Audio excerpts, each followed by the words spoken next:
I feel very, very sad.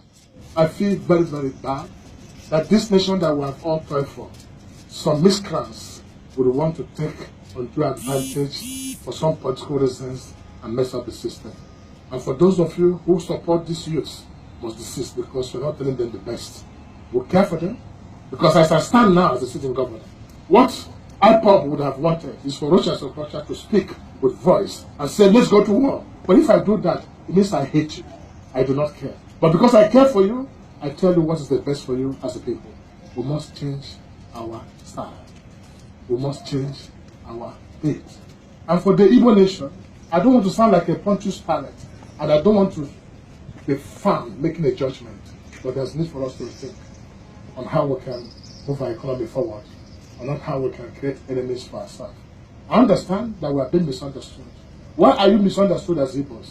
The problem is that you deal even better with non-Igbos than you deal with your brothers. I wish the Northerners would understand that an Igbo man is the worst enemy of the fellow Igbo man, but the better friend of the North. That people do not know about us. We don't even unite. Our problem is unity.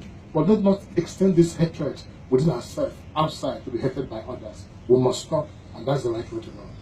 And I want to appeal to all Igbos at this moment that my heart is bleeding, that we make a return, and do not join others in singing the song of vision of this country. We need Nigeria more than Nigeria needs us now. And this is not time for Igbos to sing an offensive song of war. I want to appeal that the use of our nation. I understand your frustration, and believe me, I do as a person. If no one sees your frustration, I see that what we bequeath to you as leaders is a generation of hate, poverty, and lack. But if you must fight, and if you must blame, please blame not yourself. Because I wish the use of Igbos will visit some part of the North. You'll come back crying. Rather than fighting them, you sympathize with them. Their situation is not even better. Their situation is not even better than your situation. You rather sympathize with them. I've seen poverty in its practical form. I've seen people not going to school. I've seen the challenge of the moment. Rather than fight them, you should sympathize with them. If there's anybody to blame, blame your leaders. Blame us, your leaders.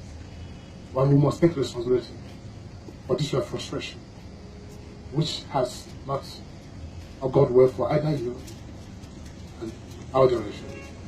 I can see that this hate, we must fight against it as a nation, as a people. We must teach our children the best thing to do and the best way to go. We must unite as a people and begin to sing the song of unity. Of recent, I hear people talking about where the presidency will come from and where the governors will come from. Like I said before, excuse me, visit the states that have produced the presidency of this country and the villages. They are more in poverty than even where have not produced presidents. Visit the zones and villages that have produced governors. They are more in poverty than even the zones that have not produced governors before, or villages that have not produced. So who is deceiving who? I want the youth to unite. I want them to unite for the development of our nation, and not unite to fight each other.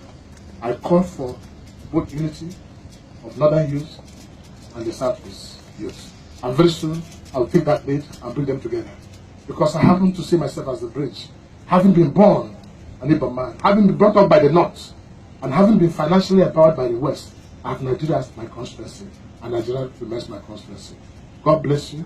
God bless the Federal Republic of Nigeria. Thank you very much. Thank you.